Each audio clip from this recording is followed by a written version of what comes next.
Mandy is the second trippy film from director Panos Cosmatos. The film tells the tale of a logger named Red who lives with his wife Mandy in the woods.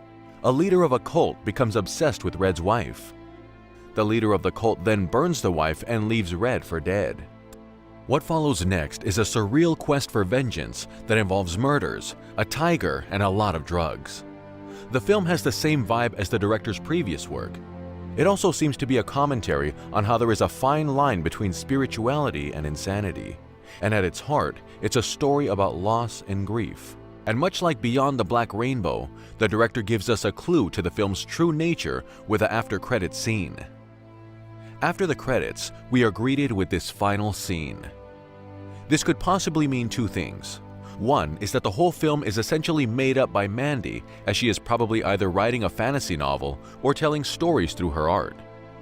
This lines up pretty well with the constant title cards which we see throughout the film.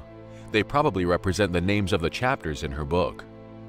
The story seems to be a very personal story for her, as she probably put details from her life in it.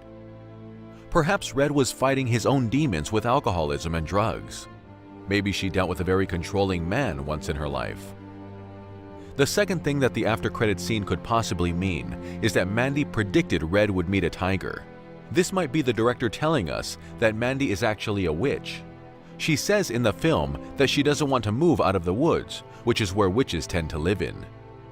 Also, she is fascinated with fantasy novels and heavy metal, which some people have associated with people who practice Wicca and Satanists.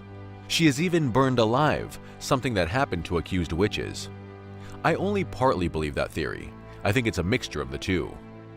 I do think that she is a witch, but only in the story that she's telling and not in reality. I don't think she predicted the future in the post-credit sequence. I think the post-credit scene more than likely just hints at the film's narrative being made up by Mandy. Do you agree with my explanation of Mandy? Comment down below if you do or don't.